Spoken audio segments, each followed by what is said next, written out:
MSc zoology word में आप सभी का स्वागत है।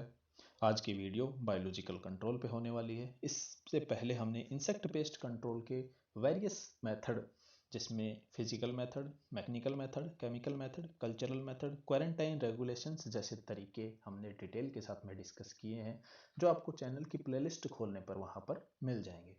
तो आज हम पढ़ेंगे बायोलॉजिकल कंट्रोल। देखिए, बायोलॉजिकल कंट्रोल की हमें आवश्यकता क्यों हुई। केमिकल कंट्रोल के अलावा इंसेक्ट पेस्ट कंट्रोल में ऐसा कोई मेथड नहीं है जो प्रभावी रूप से किसी इंसेक्ट पॉपुलेशन को कंट्रोल कर सके।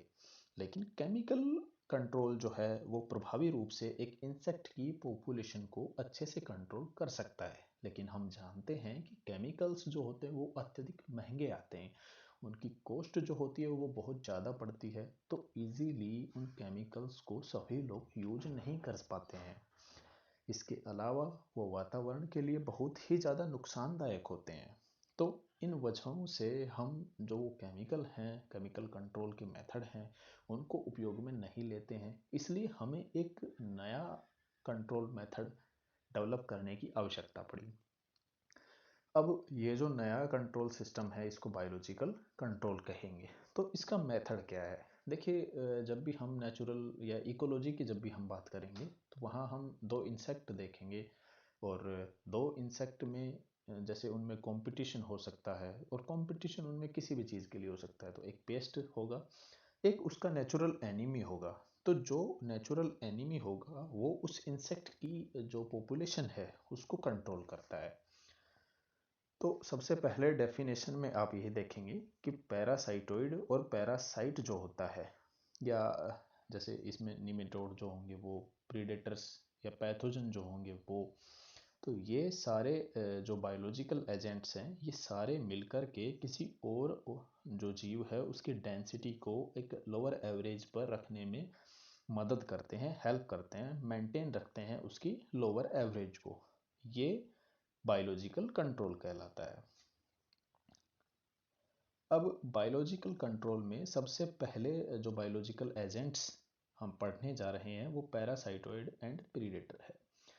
देखिए, बायोलॉजिकल कंट्रोल पूरी एक यूनिट है। इसमें आने वाला क्वेश्चन जो होगा वो कुछ इस प्रकार से होगा कि पैरासाइटोइड आपको इस पे नोट्स लिखना है, या प्रीडेटर इस पे नोट्स लिखना है, माइक्रोबाइल पेस्टिसाइड इस पे आपको नोट्स पूछे जाएंगे। तो ये हम कंप्लीट यूनिट जो होगी ये आपको पढ़ाएंगे। इसमें पैरासाइटोइड और जो प्रीडेटर्स है इन दोनों के मेथड्स ऑलमोस्ट सेम हैं। इसलिए पैरासाइटोइड और प्रीडेटर्स के जितने भी मेथड होंगे वो सारे हम इसी वीडियो में कंप्लीट करेंगे। तो यहाँ पे कुछ मेजर एग्जाम्पल दिए गए हैं पैरासाइटोइड और प्रीडेटर्स के। तो यहाँ बताया गया है कि हाइमेनोप्टेरा अकेला 2/3 जो पैरासाइटोइड होता है वो हाइमेनोप्टेरा से होता है, और इसके बाकी के बचे हुए जो 1/3 पार्ट जो है वो डिप्टेरा के मेंबर्स होते हैं पैरासाइटोइड में। अब अगर हम बात करते हैं प्रीडेटरी इंसेक्ट की, तो कोलियोप्टेरा, न्यूरोप्टेरा, डिप्टेरा और हाइमेनोप्टेरा, यानी प्रीडेटरी इंसेक्ट जो होते हैं वो कुछ कुछ कुछ कुछ कुछ ऑर्डर्स से होंगे, यानी सभी ऑर्डर्स का इसमें योगदान होगा। किसी का कुछ, किसी का कुछ, किसी का कुछ। इसमें ऐसा नहीं होता कि एक ऑर्डर का बहुत ज़्यादा योगदान है और दूसरे ऑर्डर का बहुत ही कम योगदान है, तो ऐसा यहाँ देखने को नहीं मिलता है। लेकिन यदि हम बात करें पैरासाइटोइड की, तो उसमें 2/3 भाग तो अकेला हाइमेनोप्टेरा के ही सदस्य हैं, और बचा हुआ 1/3 डिप्टेरा का है ये। लेकिन यहाँ पे लगभग सभी का एक समान है, तो यहाँ आप एग्जाम्पल को थोड़ा याद रखेंगे। अब इसके बाद में हम अप्रोच पढ़ेंगे बायोलॉजिकल कंट्रोल में पैरासाइटोइड और प्रीडेटर्स जो हैं इनकी रेफरेंस में। तो बायोलॉजिकल कंट्रोल के लिए हम यहाँ पे 4 जो अप्रोच होंगी उनको हम देखेंगे। तो देखिए, सबसे पहले है कंजर्वेशन। कंजर्वेशन इस मीनिंग का मतलब सभी बहुत अच्छे से, जैसा कि आप जानते हैं कि आपने देखा किसी इंसेक्ट, आपने देखा किसी खेत में इस इंसेक्ट की पॉपुलेशन बहुत ज़्यादा बढ़ रही है। अब आप उसको मिलान करेंगे एक लिस्ट से, उसमें देखेंगे इसका नेचुरल एनिमी कौन है। उसके नेचुरल एनिमी को आप कहीं से लेके आएंगे, लेकिन वो संख्या में 1 या 2 मिलेगा आपको। तो इसलिए सबसे पहले उसको कंजर्व करने का टाइम आएगा कि इसको एक स्पेशल मौसम में ही छोड़ा जा सकता है, इसको एक स्पेशल टाइम में ही छोड़ा जा सकता है। तो तब तक, उस स्पेशल टाइम तक आपको उसको कंजर्व करके रखना पड़ेगा। तो उसको कहते हैं कंजर्वेशन, कि नेचुरल एनिमी को कंजर्व किया जाएगा। ये आपका कंजर्वेशन हो गया। इसके बाद में देखेंगे ऑगमेंटेशन। इसका मतलब है कि जो बायो एजेंट्स है उसकी पॉपुलेशन जो है वो हमको इंक्रीज करनी पड़ेगी। उसकी पॉपुलेशन में इंक्रीजमेंट, ये कहलाता है ऑगमेंटेशन। अब इसके बाद में हम बात करेंगे इनंडेशन की। तो इसका मतलब है ओवरफ्लो, यानी जिस खेत में वो जो इंसेक्ट है उसकी पॉपुलेशन को कंट्रोल करने के लिए जो हमारा नेचुरल एनिमी होगा उसका ओवरफ्लो हो जाए, इतनी पॉपुलेशन हमको यहाँ से प्राप्त करनी है। अब इसके बाद में इंट्रोडक्शन। तो अब यहाँ पे आपने उसका मास प्रोडक्शन करवा दिया, यहाँ पे आपने उसका ओवरफ्लो हो गया आपके पास में। अब इसके बाद आपके पास उस नेचुरल एनिमी की संख्या एकदम कंप्लीट संख्या आपके पास में है, जिससे कि आप उस इंसेक्ट को कंट्रोल कर सकते हैं। तो इसके बाद में आप उस पर्टिकुलर जो एरिया है उस एरिया में उस इंसेक्ट को आप इंट्रोड्यूस करा सकते हैं और आपका जो पेस्ट है उसकी पॉपुलेशन को कंट्रोल कर सकते हैं। तो ये 4 स्टेप इसमें थे। अब ये पहली टैक्टिक जो थी ये तो अप्रोच ऑफ बायोलॉजिकल कंट्रोल थी। अब जो अगली टैक्टिक देखेंगे हम वो देखेंगे development of biological control programme. तो इसमें देखेंगे कि बायोलॉजिकल कंट्रोल प्रोग्राम के तहत क्या क्या हम डेवलपमेंट कर सकते हैं, उन सारी चीज़ों के बारे में हम पढ़ेंगे। सबसे पहले है definition of taxonomic status of target paste, कि जो टारगेट पेस्ट है उसका टैक्सोनोमिक स्टेटस आपको पता होना चाहिए, किस फैमिली का है, किस ऑर्डर का है, उसके बारे में पूरी डिटेल आपको पता होना चाहिए। ऐसे ही आपको टारगेट पेस्ट का पता होना चाहिए, उस पेस्ट का कौन नेचुरल एनिमी है, उसको किसके द्वारा मारा जा सकता है, इन सब चीज़ों की जानकारी हमको होनी चाहिए सबसे पहले। इसके बाद में हम देखेंगे collection and evolution of paste and natural enemies. देखिए जो पेस्ट है उसमें एक अलग इवोल्यूशन हो जाएगा, नेचुरल एनिमीज में अलग इवोल्यूशन हो जाएगा। हो सकता है नेचुरल एनिमीज कोई पॉइजन छोड़ता हो पेस्ट के लिए और पेस्ट उससे बचने के लिए कुछ नई टैक्टिक इवोल्यूट कर ले, तो वो इवोल्यूशन हो जाएगा पेस्ट में। तो नेचुरल एनिमी जो होगा अब वो काम का नहीं रहेगा। तो इसलिए उन दोनों को कलेक्ट करना पड़ेगा सबसे पहले तो हमको, और उनका जो इवोल्यूशन है वो दोनों का एक समान एक साथ होना चाहिए, कि अगर पेस्ट कुछ इवोल्यूशन कर रहा है तो नेचुरल एनिमी भी अपने आप में कुछ ऐसा इवोल्यूशन करे जिससे कि वो पेस्ट पे असरदार साबित हो सके। तो ये बात रही। अब इसके बाद में अगला है selection of best natural enemy. देखिए एक पेस्ट के बहुत सारे नेचुरल एनिमीज हो सकते हैं, लेकिन उन सभी में से हमको उसके लिए बेस्ट नेचुरल एनिमीज सेलेक्ट करना है जो सबसे इफेक्टिव तरीके से उसकी पॉपुलेशन को बड़ी आसानी के साथ कंट्रोल कर सके।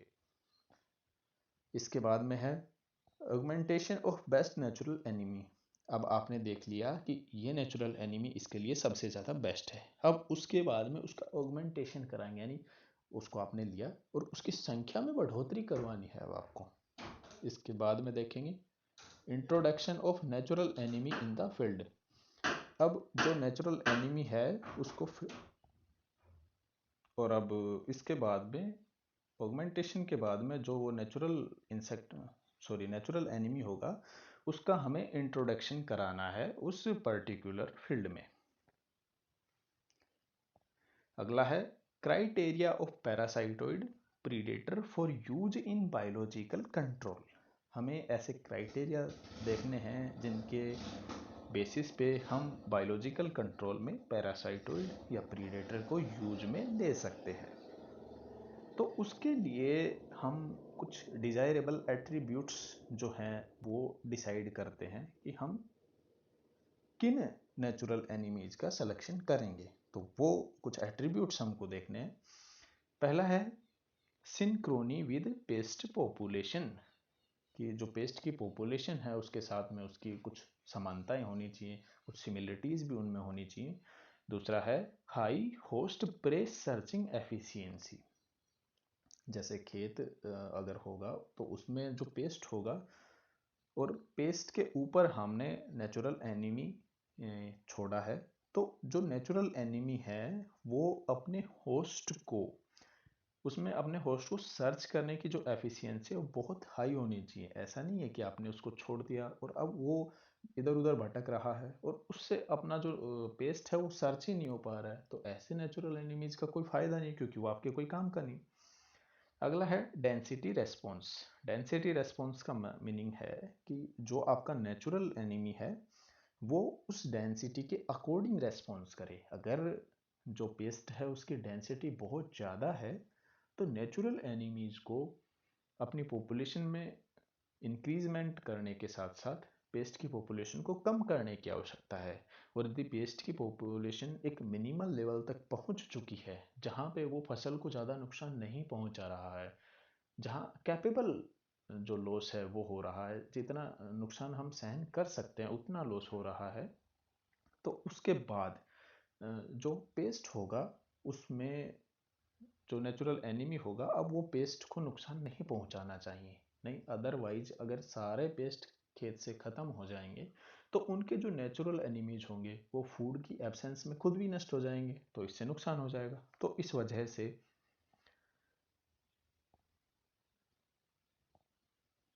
अब इसके बाद में है होस्ट, या दूसरा है, चौथा है सर्वाइवल ड्यूरिंग एडवर्स कंडीशन। कि अगर आपने किसी पर्टिकुलर एरिया में उसको इंट्रोड्यूस किया है तो वहाँ की जो कंडीशन है हो ज़रूरी नहीं है कि हमेशा एक जैसी रहे। हो सकता है फेवरेबल कंडीशन हो सकता है एडवर्स हो, तो एडवर्स हो तो उनमें सर्वाइवल उसका होना चाहिए, ये हम ध्यान में रखेंगे।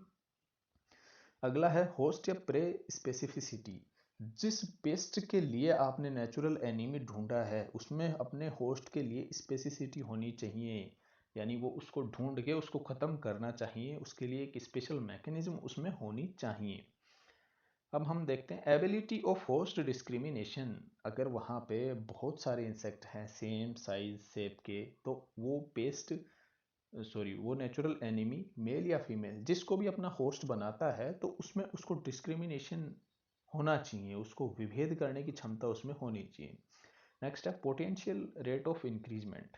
कि अगर उसको लगे कि यहाँ पे बहुत सारे पेस्ट हैं तो उसको अपने पोटेंशियल रेट को इंक्रीज करने की ज़रूरत महसूस अगर होती है तो वो इंक्रीज करना चाहिए।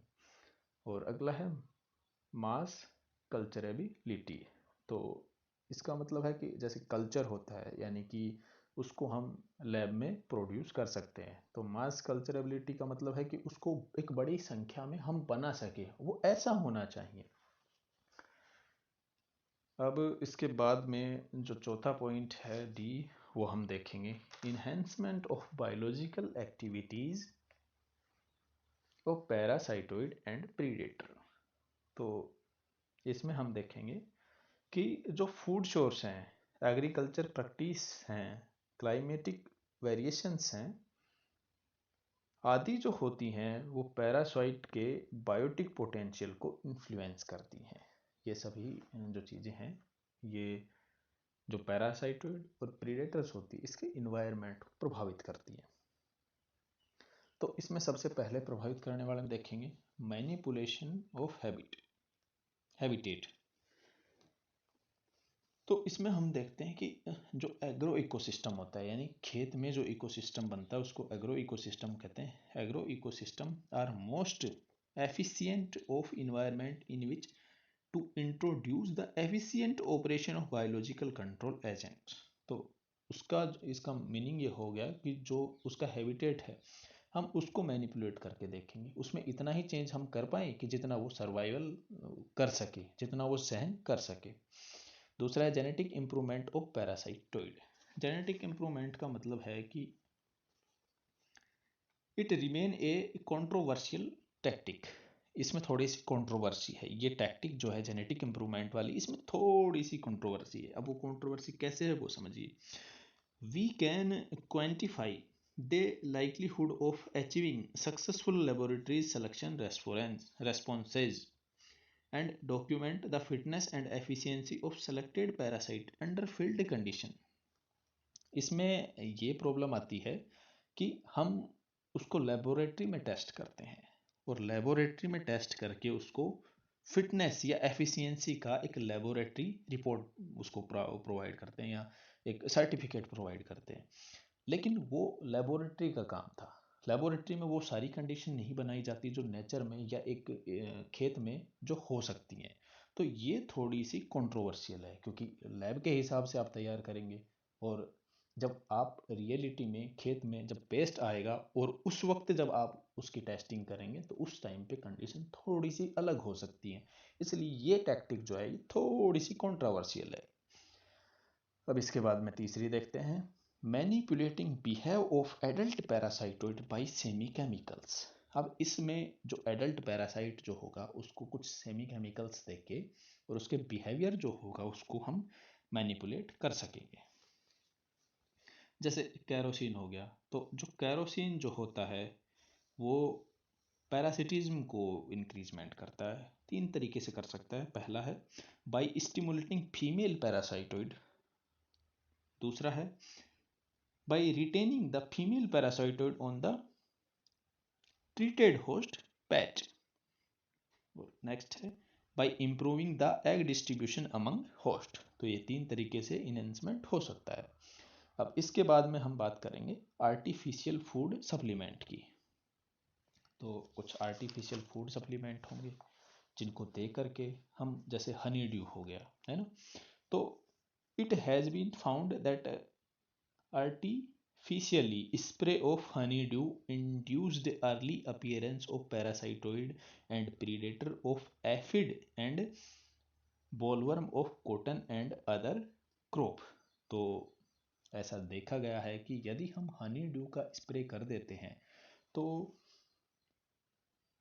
जो पैरासाइटोइड हैं और जो प्रीडेटर्स हैं वो कुछ समय पहले किस पे, एफिड पे और बोलवर्म जो होता है, कॉटन बोलवर्म जो होता है, उस पे अपने निर्धारित समय से कुछ समय पहले आ जाते हैं हनी ड्यू का स्प्रे करने की वजह से। तो ये आर्टिफिशियल फूड सप्लीमेंट हो गया। अब इसके बाद में हम नेक्स्ट देखेंगे फेसिबिलिटी ऑफ बायोलॉजिकल कंट्रोल। इसमें सबसे पहले देखेंगे टॉलरेबल लिमिट ऑफ इंजरी। देखिए, हमको पता है कि जो नेचुरल एनिमी होगा वो पेस्ट को इंजरी प्रोवाइड करेगा। जो पेस्ट होगा आपका उसको इंजरी देता है। बायोलॉजिकल एजेंट्स वो किसी फील्ड में अप्लाई किया है तो वो क्रॉप को भी इंजरी कर सकता है। पेस्ट को तो करेगा ही करेगा, वो तो उसको तो हमको करवाना ही है, उसके साथ में वो क्रॉप को भी इंजरी कर सकता है इफ वो टॉलरेबल लिमिट में है। इफ वो बियरेबल है यानी कि कम लॉस है और प्रॉफिट ज़्यादा है तो ठीक है, अदरवाइज हम उसको अप्लाई नहीं करेंगे। तो ये हो गया टॉलरेबल लिमिट ऑफ इंजरी। अगला है कॉस्ट बेनिफिट रेशियो।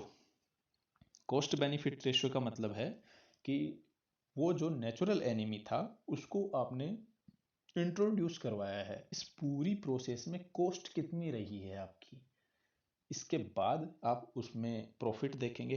अगर आपका अच्छा प्रॉफिट बन रहा है तो, और लॉस जो है वो कम है, प्रॉफिट जो है वो ज़्यादा है, यानी लागत जो है आपकी वो कम है और मुनाफा जो है आपका वो ज़्यादा है, तो ये कॉस्ट बेनिफिट रेशियो जो है ये अच्छा आपका मिला है। तो इसमें बेनिफिट हमको अच्छा हुआ है तो बायोलॉजिकल जो एजेंट्स हैं वो एक बार अप्लाई करके और हम डिजायरेबल लेवल तक उनको कम करेंगे और प्रे इंसेक्ट को की पॉपुलेशन को कंट्रोल उसी से करवाएंगे। तो ये हो गया कॉस्ट बेनिफिट रेशियो। अब बात करते हैं क्रॉप ड्यूरेशन की। तो देखिए क्रॉप ड्यूरेशन क्या है। बायोलॉजिकल कंट्रोल में B successfully achieved in annual और शॉर्ट ड्यूरेशन क्रॉप्स। इसका मीनिंग है कि जो बायोलॉजिकल कंट्रोल जो होता है वो एनुअल और शॉर्ट ड्यूरेशन वाले जो क्रॉप्स होते हैं उन पर आसानी के साथ में हम प्राप्त कर सकते हैं बायोलॉजिकल कंट्रोल की सहायता से फ़ायदा। But repeated release of natural enemies, और इसके अलावा यदि हम किसी ऐसी फसल पे डालना चाहें जिसकी हमें 2 साल तक रखना है या ज़्यादा टाइम तक रखना है तो जो नेचुरल एनिमीज होगा हमको उसको बार बार बार बार हम उसमें क्या करवाएंगे, उसका रिपीटेशन करवाना पड़ेगा। क्योंकि हो सकता है उसका लाइफ साइकिल कम हो या हो सकता है नेचुरल स्ट्रेस की वजह से नेचुरल एनिमी की जो संख्या है वो बहुत ज़्यादा कम हो जाए। तो इन सब वजह से हमको बार बार नेचुरल एनिमीज को इंट्रोड्यूस करवाना पड़ेगा। अब नेक्स्ट है origin of paste. Origin of paste को देखते हैं। देखिए, ओरिजिन ऑफ पेस्ट जो है ये selection of biological control agent पर डिपेंड करता है। अगर पेस्ट का ओरिजिन कैसा है तो वो देखेंगे। मान लीजिए आपके पास में कोई पेस्ट है और वो एग्जोटिक पेस्ट है। एग्जोटिक पेस्ट यानी कि उसकी जो संख्या है वो बहुत ज़्यादा जो है संख्या में एकदम से वो बहुत ज़्यादा हो जाता है। तो उसका जो बायो एजेंट है वो उसके जो होमलैंड्स हैं वहाँ से हमको सेलेक्ट करना पड़ेगा। अब एक पेस्ट ऐसा है जो इंडिजेनस है, यानी कि एग्जोटिक पेस्ट का तो जो बायो एजेंट है वो कहाँ से हमको सेलेक्ट करना पड़ेगा, होमलैंड से। लेकिन अगर इंडिजेनस जो पेस्ट है उसका अगर हम बायो एजेंट सर्च करने की बात करें तो उसका हमको सेम लोकेलिटी से सर्च करना पड़ेगा। एग्जोटिक है तो उसका होमलैंड से करेंगे, यानी जिस खेत से वो बायो एग्जोटिक पेस्ट हमको मिला उसी ही खेत से उसका यानी उसी ही खेत से हम उसका जो बायो एजेंट होगा उसको सेलेक्ट करेंगे। लेकिन जो इंडिजेनस होता है उसको उस लोकेलिटी के दूसरे खेतों से भी हम उसको सेलेक्ट कर सकते हैं, सर्च कर सकते हैं। तो ये हो गया ओरिजिन ऑफ पेस्ट। अब इसके बाद में हम बात करते हैं paste complex and desirable level of control. तो देखिए, डिजायरेबल लेवल ऑफ कंट्रोल तो आपने देख लिया कि उस डिजायरेबल लेवल तक हम इंसेक्ट की पॉपुलेशन को कंट्रोल करते हैं जिसमें हमको फायदा ज़्यादा हो और नुकसान कम हो जाए, तो वो डिजायरेबल लेवल ऑफ कंट्रोल हो गया। अब इसमें देखेंगे कि अगर डैमेज जो है वो टॉलरेबल है यानी कि कम है, तो इंसेक्ट एक ही स्पीसीज का है तो बायोलॉजिकल कंट्रोल ज़्यादा इफेक्टिव होता है। अगर डैमेज कम है और इंसेक्ट एक ही स्पीसीज का है तो बायोलॉजिकल कंट्रोल सबसे ज़्यादा इफेक्टिव होगा, इससे हमको फ़ायदा ज़्यादा होगा और इससे जो लागत है वो कम हो जाएगी। और अगर मल्टीपल पेस्ट आ गई तो फिर इंसेक्ट पेस्ट जो बायोलॉजिकल कंट्रोल जो है आईपीएम में ये उतना ज़्यादा प्रभावी नहीं होता। फिर हमको यहाँ पे जो है पेस्ट कॉम्प्लेक्स यूज में लेना पड़ता है। अगर एक से ज़्यादा पेस्ट आ गए तो हमको यानी कि पेस्ट कॉम्प्लेक्स आने पर हमको जो एनिमीज होंगे उनका भी कॉम्प्लेक्स लाना पड़ेगा, क्योंकि हर एक पेस्ट के लिए उसका एक इंडिविजुअल नेचुरल एनिमी होगा। उस नेचुरल एनिमीज को आप लेके आएंगे, वो नेचुरल एनिमीज इस पेस्ट के साथ में कंपटीशन करेगा और कंपटीशन करके इसको मारेगा। तो अगर आप एक से ज़्यादा पेस्ट लेके आओगे तो उनके लिए नेचुरल एनिमीज की संख्या भी आपको ज़्यादा रखनी पड़ेगी। लेकिन यदि आपके पास में सिर्फ एक पेस्ट आपकी फसल पर अटैक करता है तो उसके लिए आपको एक नेचुरल एनिमी की ज़रूरत पड़ेगी, और इस कंडीशन में बायोलॉजिकल कंट्रोल सबसे बेस्ट मेथड होता है। अब हम बात करते हैं next, availability of insecticide resistant bio agent. देखिए अब ये क्या कहता है। कुछ ऐसे बायो एजेंट्स बनाए गए हैं जो इंसेक्टिसाइड रेजिस्टेंट होते हैं, जैसे ट्रायोक्सिस पैलिडस एक बायो एजेंट है जिसको यूएसए में डेवलप किया गया है, और ये कुछ सर्टेन इंसेक्टिसाइड जो होते हैं उनके खिलाफ जो है रेजिस्टेंस शो करता है, और ये जो एफिड होता है उसको मारने के लिए यूज किया जाता है। तो इसमें आप इसको इंग्लिश में लिखेंगे कि Trioxys pallidus have been developed in USA which are resistant against certain insecticide frequently used to kill aphids. तो ये हमारा एग्जाम्पल हो गया कि कुछ ऐसे बायो एजेंट भी हमने तैयार कर रखे, उनकी अवेलेबिलिटी भी है लेबोरेटरीज में, कि जो इंसेक्टिसाइड हमने उसको दिया और उसको इंसेक्टिसाइड के लिए एक तरीके से रेजिस्टेंट कर दिया। अब उनको यदि हम फील्ड में छोड़ते हैं तो हम ये देखेंगे कि अगर हमने उस फील्ड में पहले से कुछ केमिकल डाल रखे हैं तो हमारे बायो एजेंट्स जो होंगे उनको कोई नुकसान नहीं होगा, क्योंकि वो उस केमिकल के लिए रेजिस्टेंट शो करेंगे। और जो दूसरे जो पेस्ट होंगे उनके लिए ये बायोलॉजिकल कंट्रोल के जो बायोलॉजिकल एजेंट हैं ये भी खतरा पैदा करेंगे, और जो केमिकल होगा वो भी खतरा पैदा करेंगे। तो ये एक तरीके से हम कह सकते हैं कि दोहरी सुरक्षा होगी। तो आज इस वीडियो में हमने प्रीडेटर और पैरासाइटोइड ये दोनों जो बायोलॉजिकल एजेंट्स हैं ये कंप्लीट किए हैं। इसके बाद जो अगली वीडियो होगी उसमें हम देखेंगे माइक्रोबायल पेस्टिसाइड्स। तो चलिए आज की वीडियो में इतना ही था। बाय बाय, टेक केयर, जय हिंद।